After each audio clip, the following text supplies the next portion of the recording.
హ్మ్. సాధారణంగా మనం మన పర్సులో ఉన్న ఒక రూ. 500 నోటును అంటే 500 రూపీ నోట్ చూసినప్పుడు దాని వాల్యూ ఫిక్స్డ్ అని చాలా బలంగా నమ్ముతాం కదా! హ్మ్. ఆ నోటు మీద స్పష్టంగా 500 అని అంకెలు రాసి ఉన్నాయి కాబట్టి దాని విలువ ఎప్పటికీ మారదు అని మనకంటూ ఒక భరోసా ఉంటుంది. అవును. అది చాలా సహజం. బేసిక్‌గా ఆ నంబర్ ఎప్పటికీ మారదు. అది ఒక మ్యాథమెటికల్ ఫ్యాక్ట్ లాగా మనకెప్పుడూ స్థిరంగానే కనిపిస్తుంది. మనం చిన్నప్పటినుంచి నేర్చుకున్నది గూడా అదే కదా! కరెక్ట్. కానీ ఒక 6 నెలలో లేక సంవత్సరం తర్వాతనో అదే 500 నోటు తీసుకుని సూపర్ మార్కెట్‌కి వెళ్తే ఆ నోటు వాల్యూ సడన్‌గా తగ్గిపోయినట్లు అనిపిస్తుంది. అంటే మన పర్సులో ఉన్న డబ్బులు ఎవరూ దొంగిలించకపోయినా అవి ఆటోమేటిక్‌గా కరిగిపోతున్న ఫీలింగ్ వస్తుంది. ఈ యాక్చువల్లీ ఇక్కడే అసలు కథ మొదలవుతుంది. ఎగ్జాక్ట్లీ. ఆ పర్సు చిన్నదైపోతున్న ఫీలింగ్ మన ఊహ కాదు. అది ఎకానమీలో నిరంతరం జరిగే ఒక పవర్ఫుల్ మెకానికల్ ఫోర్స్. ఈరోజు మన ఈ డీప్ డైవ్లో విశ్లేషిస్తున్న డేటా, సోర్సెస్ అంతా కూడా సరిగ్గా దీని గురించే. అవును. అసలు మన కంటికి కనిపించకుండా మన డబ్బు వాల్యూని ఎవరు తగ్గిస్తున్నారు? ఎందుకు తగ్గిస్తున్నారు? అలాగే కొన్నిసార్లు వస్తువుల ధరలు తగ్గడమనేది మనకు మంచి జరిగే విషయంలా కనిపించినా అది ఎకానమీ మొత్తాన్ని నాశనం చేసేంత ప్రమాదకరం ఎందుకవుతుంది?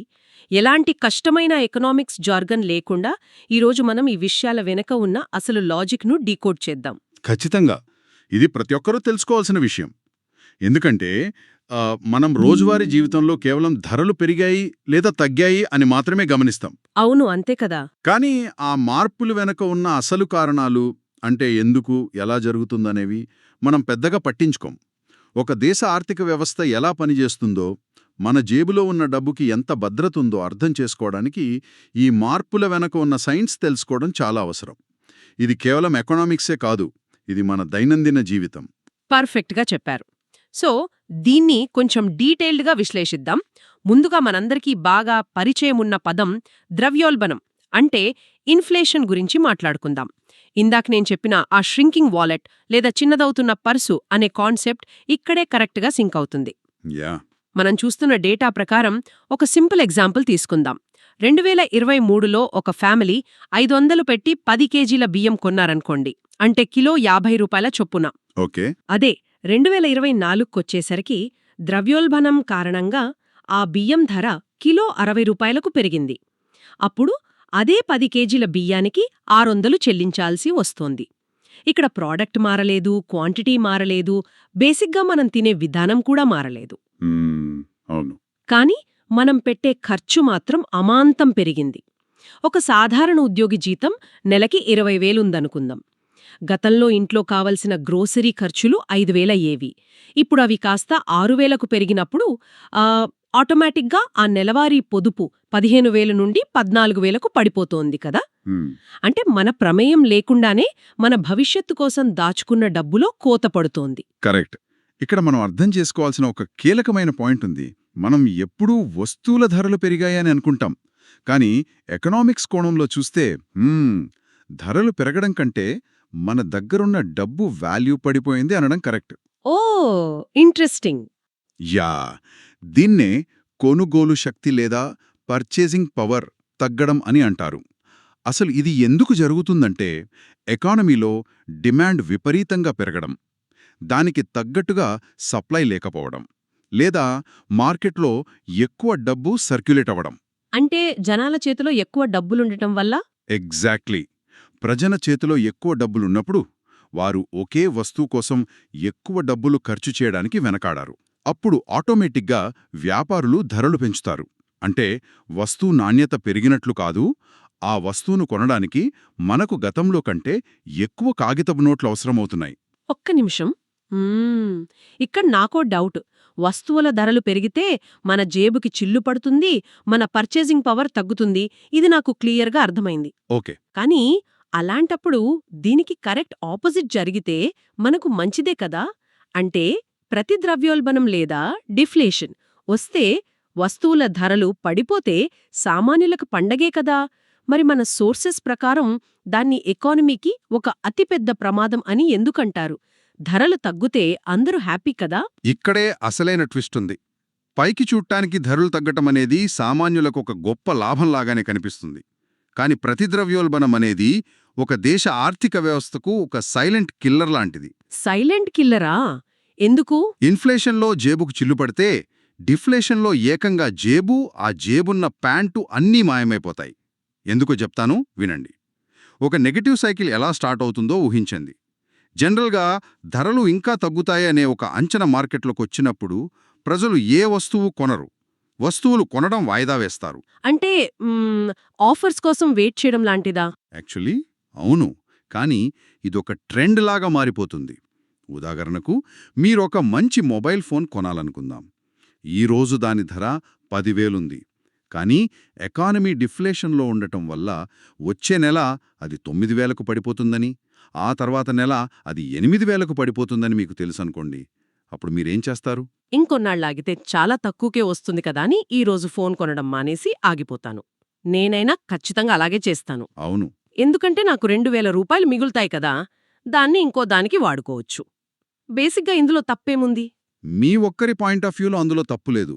కానీ దేశంలో ఉన్న లక్షలాది మంది అందరూ ఒకేసారి అలాగే చేస్తే ఏమవుతుందో చూడండి. ఆ మొబైల్స్ అమ్మే ఒక షాప్లో నెలకు 100 ఫోన్లు అమ్ముడయ్యే చోట ఇప్పుడు కేవలం 50 మాత్రమే అమ్ముడవుతాయి, లేదా అసలు సేల్స్ జరగవు. రైట్.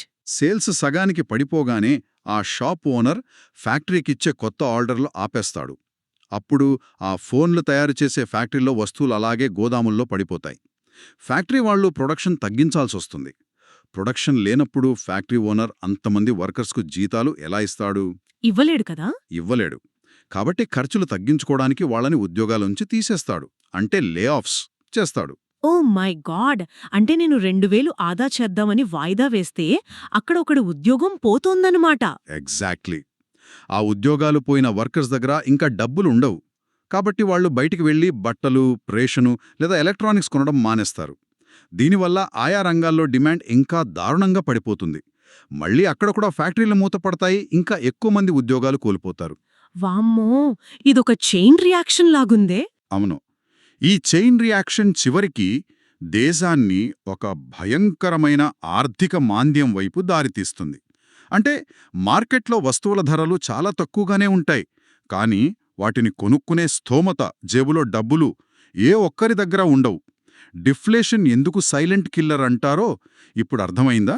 చాలా క్లియర్గా అర్థమైంది. బట్ ఇది వినడానికే చాలా భయంగా ఉంది. అంటే ఒకవైపు ఇన్ఫ్లేషన్ పెరిగితే మన పర్సులో డబ్బులు కరిగిపోతాయి, మరోవైపు డిఫ్లేషన్ వస్తే అసలు మన చేతిలో ఉద్యోగాలే పోతాయి. అవును, రెండు వైపులా ప్రమాదమే. అయితే అసలు ప్రభుత్వాలు ఈ బ్యాలెన్స్ను ఎలా మెయింటైన్ చేస్తాయి?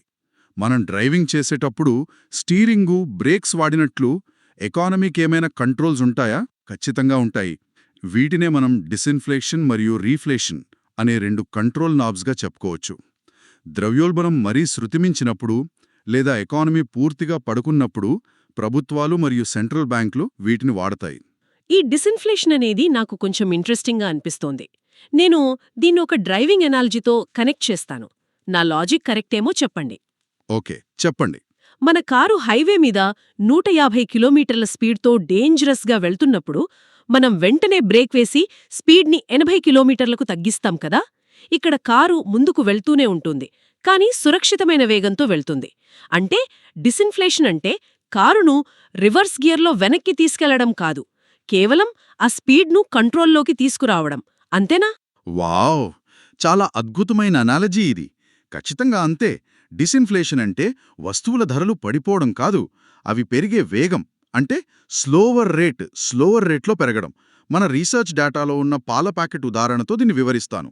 మనం పర్సంటేజీలు కాకుండా లాజిక్ మాట్లాడుకుందాం. Yeah, sure. 2022లో బాగా ఇన్ఫ్లేషన్ ఉన్నప్పుడు 1 లీటర్ పాలు 50 రూపాయల నుండి 55కు పెరిగాయి అనుకుందాం. అది చాలా ఫాస్ట్ జంప్. అప్పుడు గవర్నమెంట్ ఏం చేస్తుందంటే వడ్డీ రేట్లు పెంచడమో లేదా సప్లై పెంచడమో లాంటి కంట్రోల్స్ వాడి ఆ ధరల పెరుగుదల స్పీడ్కి బ్రేక్ వేస్తుంది. దానివల్ల 2023లో ఆ పాల ధర 55 నుండి 57 రూపాయల 75 పైసలకు మాత్రమే పెరుగుతుంది. అంటే మీరనేది ధరలు ఇంకా పెరుగుతూనే ఉన్నాయి, కానీ గతంలో పెరిగినంత వేగంగా కాదు. ఆ నెమ్మదించిన వృద్ధినే మనం డిసిన్ఫ్లేషన్ అంటాం. ఇది ఎకానమీకి చాలా అవసరం. ఎందుకంటే సడన్గా ధరలు పడిపోతే ఇందాక మనం మాట్లాడుకున్న డిఫ్లేషన్ ప్రమాదం వస్తుంది. అలా కాకుండా ధరలు మెల్లగా పెరిగితే ప్రజలకు తమ బడ్జెట్ ప్లాన్ చేసుకోవడానికి ఒక స్థిరత్వం దొరుకుతుంది. అదే సమయంలో ఫ్యాక్టరీలకు కూడా ప్రొడక్షన్ ఆపేయాల్సినంత నష్టం రాదు. రైట్, అర్థమైంది. సో స్పీడ్ ఎక్కువైతే బ్రేక్ వేశారు. మరి ఎకానమీ పూర్తిగా మాంద్యంలో పడిపోయి అసలు మార్కెట్లో ఏ మూవ్మెంట్ లేనప్పుడు దాన్ని మళ్ళీ ట్రాక్లో పెట్టడానికి ప్రభుత్వం ఏం చేస్తుంది? అంటే ఇంజిన్ ఆగిపోతే ఎలా స్టార్ట్ చేస్తారు? ఆహా, ఇక్కడే రీఫ్లేషన్ అనే అస్త్రం బయటకొస్తుంది. ఎకానమీ డల్గా ఉన్నప్పుడు, ప్రజల దగ్గర డబ్బుల్లేక ఎవ్వరూ ఏమీ కొనట్లేదు అని అర్థమైనప్పుడు మార్కెట్లోకి ఆర్టిఫిషియల్గా డబ్బును పంపింగ్ చేయడం ప్రభుత్వ బాధ్యత. పంపింగా? ఎలా చేస్తారది? ఇదెలా చేస్తారంటే, ఉదాహరణకు ప్రభుత్వం కొత్త హైవేలు, రైల్వే లైన్లు లేదా బ్రిడ్జులు లాంటి భారీ ఇన్ఫ్రాస్ట్రక్చర్ ప్రాజెక్టులను సడన్గా అనౌన్స్ చేస్తుంది. దానికోసం 1,00,000 కోట్లు ఖర్చు చేస్తుంది. ఓకే, కానీ ఆ ప్రాజెక్టుల వల్ల ఎకానమీకి ఇమ్మీడియట్గా ఏంటి లాభం? ఇమ్మీడియట్ లాభం ఏంటంటే, ఆ ప్రాజెక్టుల కాంట్రాక్టులు తీసుకున్న సిమెంటు, స్టీల్ కంపెనీలకు లాభాలొస్తాయి. ఆ సైట్లలో పనిచేయడానికి వేలాది మంది ఇంజనీర్లు, వర్కర్స్కు కొత్తగా ఉద్యోగాలొస్తాయి. వాళ్ల చేతికి నెల తిరిగేసరికి జీతాలొస్తాయి. ఓహో, అర్థమైంది. అంటే ప్రజల చేతిలో నేరుగా డబ్బులు పడేలా చేస్తారు. ఆ డబ్బులొచ్చిన వెంటనే వాళ్ళ అవసరాల కోసం ఖర్చు చేయడం మొదలుపెడతారు కదా? ఎగ్జాక్ట్లీ. వాళ్ళ డబ్బు తీసుకునెళ్ళి బట్టలు, ఆహారం, ఎలక్ట్రానిక్స్, బండ్లు కొంటారు. ఇప్పుడు డిమాండ్ అమాంతం పెరుగుతుంది. అంతకుముందు మాంద్యం వల్ల ఒక టీవీ ధర 20,000 ఉండి దాన్నెవరూ కొనలేని పరిస్థితుంటే, ఇప్పుడు డిమాండ్ పెరగడం వల్ల కంపెనీలో ఆ టీవీ ధరను మెల్లగా 21,500లకు పెంచుతాయి. ఓకే, డిమాండ్ పెరిగింది కాబట్టి. యా, దానికి తగ్గట్టుగా ఫ్యాక్టరీలు మళ్లీ ప్రొడక్షన్ స్టార్ట్ చేస్తాయి, ఇంకా ఎక్కువ మందికి ఉద్యోగాలిస్తాయి.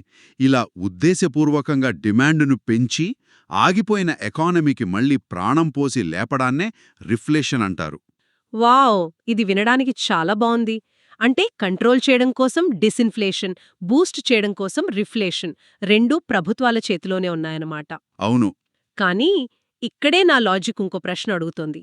ఇవన్నీ ఎప్పుడూ సక్సెస్ అవుతాయా? ఒకవేళ ఈ కంట్రోల్స్ అన్నీ ఫెయిల్ అయితే, అంటే నా ఉద్దేశ్యం బ్రేకులు ఫెయిల్ అయి ఇంజిన్ కూడా కాలిపోతే వచ్చే పరిస్థితి ఏంటి? మన డేటాలో ఒక పదముంది, స్టాగ్ఫ్లేషన్. అసలు ఎకానమీకి ఒక డెడ్ ఎండ్ లాంటి స్టాగ్ఫ్లేషన్ గురించి చెప్తారా? ఖచ్చితంగా. స్టాగ్ఫ్లేషన్ అనేది ఒక పాలసీ మేకర్కి గాని, ఒక సామాన్యుడికి గాని నిజమైన పీడకల లాంటిది. ఇది ఒక రకంగా చెప్పాలంటే మీరన్నట్టు డెడ్ ఎండే. సాధారణంగా మనం ఏమనుకున్నాం, ఇన్ఫ్లేషన్ ఉన్నప్పుడు ఫ్యాక్టరీలు బాగా ప్రొడ్యూస్ చేస్తాయి కాబట్టి ఉద్యోగాలు ఉంటాయని మాట్లాడుకున్నాం. అవును, అవును. కానీ ఈ స్టాగ్ఫ్లేషన్లో 3 భయంకరమైన విషయాలు ఒకేసారి జరుగుతాయి. 1, ద్రవ్యోల్బణం, ఇన్ఫ్లేషన్ విపరీతంగా ఉంటుంది. 2, నిరుద్యోగం కూడా ఎక్కువగా ఉంటుంది. 3, ఆర్థిక వృద్ధి మాత్రం పూర్తిగా ఆగిపోయి ఉంటుంది. అంటే వస్తువుల ధరలు మండిపోతూ ఉంటాయి, కానీ ఆ వస్తువులు కొనుక్కునేందుకు ప్రజల చేతిలో ఉద్యోగాలు ఉండవు, వృద్ధి ఉండదు. మైండ్ బ్లాంక్ అయిపోతోంది వింటుంటేనే. యా. దీన్ని ఒక రియల్ లైఫ్ ఎగ్జాంపుల్తో చూద్దాం. మన సోర్సెస్లో ఇచ్చిన గ్లోబల్ ఆయిల్ క్రైసిస్ ఉదాహరణనే తీసుకుందాం.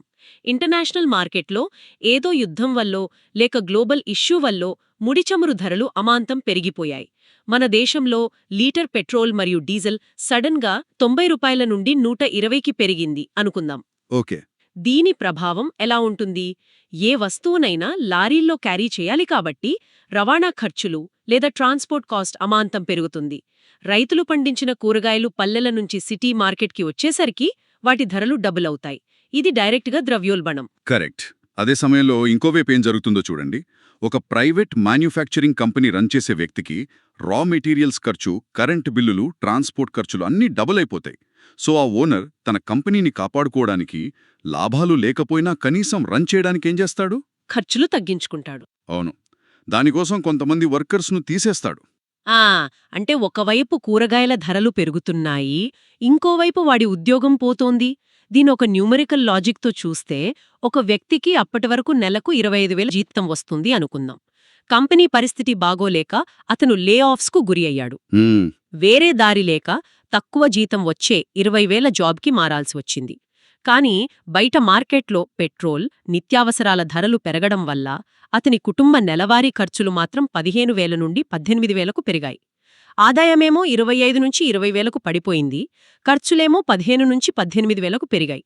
దొరికే ఏ 2-3 వేలు కూడా ఈ పెరిగిన ధరలకే సరిపోతుంది. ఇదసలు సామాన్యుడి నడ్డి విరిచే డబుల్ ఎఫెక్ట్. ఖచ్చితంగా. అయితే మీరిందాక ఇంకో పాయింట్ అడిగారు. దీన్ని సాల్వ్ చేయడం ఎందుకంత కష్టమని. ఇదొక ట్రాప్. అవును. నా లాజిక్ ప్రకారం స్టాగ్ఫ్లేషన్లో నిరుద్యోగం ఉంది కాబట్టి గవర్నమెంట్ సింపుల్గా ఇందాక మనం మాట్లాడుకున్న రిఫ్లేషన్ లాగా మార్కెట్లోకి డబ్బులు పంపింగ్ చేస్తే సరిపోతుంది కదా. ప్రాజెక్ట్స్ ఇస్తే ఉద్యోగాలు వస్తాయి కదా. అదే ఇక్కడున్న అతిపెద్ద ఉచ్చు. మీరన్నట్లు ఉద్యోగాలు క్రియేట్ చేద్దామని గవర్నమెంట్ కొత్త ప్రాజెక్టులు స్టార్ట్ చేసి డబ్బులు పంపింగ్ చేస్తే మార్కెట్లో డబ్బు పెరిగిపోతుంది. కానీ ఇక్కడ మీరు మర్చిపోతున్న విషయమేంటంటే ఆల్రెడీ అక్కడ ఇన్ఫ్లేషన్ పీక్స్లో ఉంది. వస్తువుల సప్లై లేదు. ఈ కొత్త డబ్బు వల్ల డిమాండ్ ఇంకా పెరిగిపోయి ధరలు ఆకాశాన్ని కాదు ఏకంగా అంతరిక్షాన్ని తాకుతాయి. ఇన్ఫ్లేషన్ కంట్రోల్ దాటిపోతుంది. ఓ, అలా అయితే పోనీ ఇన్ఫ్లేషన్ తగ్గించాలని ఇందాకటి డిస్ఇన్ఫ్లేషన్ కంట్రోల్స్ వాడి బ్రేక్ వేస్తే? అప్పుడు మీరు బ్యాంక్ వడ్డీ రేట్లు పెంచాలి. వడ్డీలు పెరిగితే కంపెనీలకు లోన్స్ దొరకవు. వాళ్ళు ఇంకా ఎక్కువ మంది ఉద్యోగులను తీసేస్తారు. అప్పుడు నిరుద్యోగం రికార్డ్ స్థాయిలో పెరుగుతుంది. చూశారా, ఒక సమస్యను పరిష్కరించబోతే ఇంకో సమస్య పెద్దదవుతుంది. అందుకే స్టాగ్ఫ్లేషన్ను హ్యాండిల్ చేయడం ఎకనామిస్టులకు ఒక అగ్నిపరీక్ష లాంటిది. బాబోయ్, ఇది నిజంగా ఒక చదరంగ మాట లాంటిది. ఇక్కడ ఇంట్రెస్టింగ్ పాయింట్ ఏంటంటే ద్రవ్యోల్బణం అనేది ఉందా లేదా అన్నది మాత్రమే కాదు ముఖ్యం. అది ఏ స్పీడ్లో వెళ్తోంది అన్నదే అసలైన పాయింట్. అంటే ద్రవ్యోల్బణం యొక్క ప్రమాదం దాని స్పీడ్ మీద ఆధారపడి ఉంటుంది. మనం చూస్తున్న రీసెర్చ్ ఈ స్పీడ్ ఆధారంగా ఇన్ఫ్లేషన్ను 4 దశలుగా విభజించింది కదా. దాని గురించి కొంచెం డీటెయిల్డ్గా చూద్దాం. తప్పకుండా. దీన్ని మనం ఒక మనిషి నడక లేదా పరుగుతో పోల్చవచ్చు. మొదటిది క్రీపింగ్ ఇన్ఫ్లేషన్, అంటే పాకుతూ వెళ్లే ద్రవ్యోల్బణం. ఇది సాధారణంగా 1 నుండి 3% మధ్య ఉంటుంది. వినడానికి నెగటివ్లాగా ఉన్నా ఇది ఎకానమీకి చాలా ఆరోగ్యకరమైనది. ఓకే. ఒక యంత్రం సాఫీగా నడవడానికి ఆయిల్ ఎలానో ఎకానమీ వృద్ధి చెందడానికి ఈ క్రీపింగ్ ఇన్ఫ్లేషన్ అలా పనిచేస్తుంది. ఉదాహరణకు పాలు 50 రూపాయల నుండి 51 రూపాయికి పెరగడం. ఇది మన బడ్జెట్ను పెద్దగా డిస్టర్బ్ చెయ్యదు. పైగా వస్తువుల ధరలు కొద్దిగా పెరుగుతున్నాయి కాబట్టి ఫ్యాక్టరీలు కూడా లాభాలొస్తాయనే ఆశతో ఇంకా బాగా ప్రొడ్యూస్ చేయడానికి ఆసక్తి చూపిస్తాయి. ఉద్యోగాలు స్థిరంగా ఉంటాయి. రైట్. ఈ క్రీపింగ్ ఫేజ్ అంతా బేసిక్గా సేఫ్ జోన్, ప్రాబ్లం లేదు. మరి స్పీడ్ కొంచెం పెరిగితే? రెండవ దశ వాకింగ్ ఇన్ఫ్లేషన్. ఇది 3 నుండి 7% వరకు ఉంటుంది. ఇక్కడ మనం కొద్దిగా జాగ్రత్త పడాలి. ఉదాహరణకు ఒకప్పుడు బియ్యం కిలో 50 ఉంటే అది మెల్లగా 52 లేక 53కు చేరడం. ఇది గమనించదగినది, కానీ మేనేజ్ చేయగలిగేది. ఇక్కడ మన జీతాలు కూడా ఆ పెరుగుదలకు తగ్గట్టుగా కాస్త పెరుగుతాయి కాబట్టి పెద్ద ఇబ్బంది ఉండదు. కానీ మన పొదుపు సేవింగ్స్ పవర్ మాత్రం నెమ్మదిగా కరుగుతూ ఉంటుంది. ఇక్కడి వరకు మనం అడ్జస్ట్ అవ్వగలం. కానీ ఒక సామాన్య మధ్యతరగతి వాడి బడ్జెట్ తలకిందులయ్యే డేంజర్ బెల్స్ ఎక్కడ మోగుతాయంటారు? మూడవ దశ అయిన రన్నింగ్ ఇన్ఫ్లేషన్ దగ్గర ఆ డేంజర్ బెల్స్ మోగుతాయి. ఇది 10 నుండి 20% వరకు ఉంటుంది. ఇది నిజంగా ఒక ప్రమాద గంటిక. ఇక్కడ వస్తువుల ధరలు మన జీతాల కంటే చాలా వేగంగా పరిగెడుతుంటాయి. ఉదాహరణకు వంట నూనె ప్యాకెట్ 100 రూపాయల నుండి సడన్గా ఒకే నెలలో 115కు, ఆ తర్వాత 135కు వేగంగా పెరిగిపోతుంది. అబ్బో, చాలా ఫాస్ట్ కదా. అవును. ఒక మిడిల్ క్లాస్ కుటుంబం నెలకు ఎంతో కష్టపడి ఒక 7,000 సేవ్ చేస్తుంటే ఈ పెరిగిన ధరల వల్ల ఆ పొదుపు అమాంతం 4,300కు పడిపోతుంది. ఇవి కాకుండా నెలవారీ ఈఎంఐలు, స్కూల్ ఫీజులు, మెడికల్ ఖర్చులు అన్నీ పెరిగిపోయి కుటుంబంపై విపరీతమైన మానసిక మరియు ఆర్థిక ఒత్తిడి పడుతుంది. అంటే భవిష్యత్తు కోసం దాచుకోవడం పక్కన పెడితే ఈ రోజు గడవడం కష్టమయ్యే పరిస్థితి. ఇక లాస్ట్ స్టేజ్కెళ్తే పరిస్థితి ఎలా ఉంటుంది? నాలుగవది గ్యాలపింగ్ ఇన్ఫ్లేషన్. ఇది 20% పైనే ఉంటుంది. గుర్రం పరిగెత్తినట్లు ధరలు దూసుకుపోతాయి. ఇక్కడ ఎకానమీలో పూర్తి అస్థిరత వస్తుంది. ఈరోజు మీరు ఒక రిఫ్రిజిరేటర్ కొందామని షాప్కి వెళ్తే అది 20,000 ఉంటుంది. డబ్బులు సర్దుబాటు చేసుకుని ఒక 2 నెలల తర్వాత వెళ్తే అది 25,000, ఆ తర్వాత ఏకంగా 30,000కు పెరిగిపోతుంది. ఇక్కడ జరిగే ఒక డేంజరస్ సైకలాజికల్ ఇంపాక్ట్ ఏంటంటే, రేపు ఇంకా రేటు పెరుగుతుందేమో అనే భయంతో ప్రజలు అప్పులు చేసి మరీ ఈరోజే వస్తువులు కొనేస్తుంటారు. దీన్నే పానిక్ బయింగ్ అంటారు. హ్మ్. ఇదంతా వింటుంటే అసలు ప్రజలు ఎందుకు ఈ కరెన్సీ వాడుతున్నారు, దీనిమీద పూర్తిగా నమ్మకం కోల్పోయే పరిస్థితి ఎప్పుడైనా వస్తుందా అనిపిస్తోంది. నేను కొన్ని హిస్టారికల్ డాక్యుమెంటరీస్లో చూశాను, జనాలు సంచుల కొద్దీ డబ్బులు తీసుకెళ్లి బ్రెడ్ కొనుక్కున్నారని. ఇలాంటి ఒక ఎక్స్ట్రీమ్ సిచ్యుయేషన్ నిజంగా ఉంటుందా? యా, ఖచ్చితంగా ఉంటుంది. మీరు అడిగిన ఆ అత్యంత తీవ్రమైన పరిస్థితినే హైపర్ ఇన్ఫ్లేషన్ అంటారు. ఇది ఇన్ఫ్లేషన్కు ఉన్న అన్ని లిమిట్స్ను క్రాస్ చేసిన పరిస్థితి. ఇది గ్యాలపింగ్ ఇన్ఫ్లేషన్కు కూడా తండ్రి లాంటిది. ఇది ఎప్పుడు జరుగుతుందంటే, ఒక దేశ ప్రభుత్వం దగ్గర అప్పులు తీర్చడానికో యుద్ధాలు చేయడానికో డబ్బులు లేనప్పుడు, ఎలాంటి ఎకనామిక్ బ్యాకప్ లేకుండా ఇష్టానుసారంగా కరెన్సీ నోట్లను ప్రింట్ చేసేస్తుంది. ఓహ్! అప్పుడు మార్కెట్లో డబ్బు కుప్పలు తెప్పలుగా ఉంటుంది, కానీ దానికి ఎలాంటి వాల్యూ ఉండదు. ఉదాహరణకు, ఈరోజు ఉదయం 50 రూపాయలున్న బ్రెడ్ ప్యాకెట్ సాయంత్రానికి 100, రేపటికి 200, ఎల్లుండికి 500 అయిపోతుంది. Mind blowing. అంటే నా నెలవారీ జీతం అకౌంట్లో పడిన రోజున్న వాల్యూ వారం తర్వాత ఉండదా? గంటగంటకు ధరలు మారిపోతాయా? అవును, ఆ పరిస్థితిలో నెలవారీ జీతం తెచ్చుకునే వ్యక్తి జీవితం ఒక నరకంలాగా ఉంటుంది. 1వ తారీఖున అతనికి 30,000 జీతం రాగానే పరిగెత్తుకెళ్లి మొత్తం సరుకులు కొనేయాలి. ఎందుకంటే ఒక వారం ఆగి కొందామనుకుంటే 1వ తారీఖున 5,000 అయిన గ్రోసరీ ఖర్చు వారం తర్వాత 15,000 అవుతుంది. వామ్మో! ఇంకో వారం తర్వాత ఆ జీతం మొత్తం పెట్టినా ఒక పూట భోజనం కూడా రాదు. ఇలాంటి సమయంలో ప్రజలు ఒక పాల ప్యాకెట్ కొనుక్కోడానికి కూడా సంచుల కొద్దీ క్యాష్ మోసుకెళ్లాల్సిన పరిస్థితొస్తుంది. బ్యాంకులో ఉన్న డబ్బు కేవలం నంబర్లుగా మిగిలిపోతుంది. కరెన్సీ కాగితం వాల్యూ ఒక చెత్త కాగితం కంటే దారుణంగా పడిపోతుంది. బియ్యం, గోధుమలు లేదా బంగారం లాంటి వస్తువులకే నిజమైన విలువ ఉంటుంది. ప్రజలు వస్తువుల మార్పిడి అంటే బార్టర్ సిస్టంకి వెళ్ళిపోతారు. నిజంగా ఈ ఎకానమిక్స్ వెనుక ఇంత లోతైన మెకానిజం ఉందంటే ఆశ్చర్యంగా ఉంది. ఈరోజు మనం విశ్లేషించిన డేటా ప్రకారం ఒక నార్మల్గా అనిపించే 500 నోటు వెనుక ఎంత పెద్ద కథుందో చాలా స్పష్టంగా అర్థమైంది. ఎకానమీకి గ్రోత్నిచ్చే ఆరోగ్యకరమైన క్రీపింగ్ ఇన్ఫ్లేషన్ నుంచి మొదలుపెట్టి దేశాలనే నాశనం చేసే హైపర్ ఇన్ఫ్లేషన్ వరకు ఉన్న వివిధ దశలు కేవలం అంకెలు కావు, అవి మనుషుల జీవితాలు. అలాగే ధరలు తగ్గితే వచ్చే ప్రతిద్రవ్యోల్బణం ఎందుకు డేంజరో తెలుసుకున్నాం. పెరుగే వేగాన్ని తగ్గించే డిసిన్ఫ్లేషన్ కు మధ్య ఉన్న తేడాలను చూశాం. ఎకానమీ ఆగిపోయినప్పుడు రిఫ్లేషన్ ద్వారా ప్రభుత్వం ఎలా ప్రాణం పోస్తోందో, స్టాగ్ఫ్లేషన్ అనే ఉచ్చులో పడితే బయటపడటం ఎంత కష్టమో మనం డీటెయిల్డ్గా విశ్లేషించాం. అవునవును, ఇవన్నీ మనం కేవలం పుస్తకాల్లో చదువుకునే థియరీలు మాత్రమే కాదు. ఇదంతా మనందరి దైనందిన జీవితం. ఎకానమీ అనేది ఒక ప్రాణమున్న సిస్టమ్. అందులో ఏ చిన్న మార్పు జరిగినా దాని ప్రభావం నేరుగా సామాన్యుడి జేబు మీద పడుతుంది. ఎగ్జాక్ట్లీ. మనం ప్రతిరోజూ చూసే పెట్రోల్ బిల్లులు, మార్కెట్లో కూరగాయల ధరలు, మనం కొనే బస్ టికెట్స్, ఇవేవీ కేవలం ర్యాండమ్గా మారే నంబర్లు కావు. అవి మన దేశ మ్యాక్రో ఎకనామీ మరియు ప్రభుత్వ విధానాలకు ప్రత్యక్ష ప్రతిబింబాలు అని ఈరోజు క్లియర్గా అర్థమైంది. ఇదంతా విన్న తర్వాత మాకొక విషయం చాలా బలంగా స్ట్రైక్ అయింది. మనం ఎంతో జాగ్రత్తగా బీరువాల్లో దాచుకునే ఆ పేపర్ నోట్ల మీద మనకు ఎక్కడలేని నమ్మకం ఉంటుంది. కానీ చివరగా ప్రతి ఒక్కరూ ఆలోచించాల్సిన ఒక ప్రాక్టికల్ విషయం ఉంది. ఒక పేపర్ నోట్ యొక్క విలువ ప్రభుత్వాలు తీసుకునే విధానాల మీద, ప్రింటింగ్ మెషీన్ల మీద, ఇన్ఫ్లేషన్ ఏ స్పీడ్లో వెళ్తుందన్న దానిమీద పదే పదే మారిపోతూ ఉంటే దానికి ఆపాదించబడిన ఆ 500 అనే నంబర్కు అసలు అర్థమేముంది? ఒకప్పుడు 100 రూపాయలు అంటే నెల మొత్తం బతికేంత పెద్ద మొత్తం. రేపు అదే 100 రూపాయలకి కనీసం ఒక టీ కూడా రాకపోవచ్చు.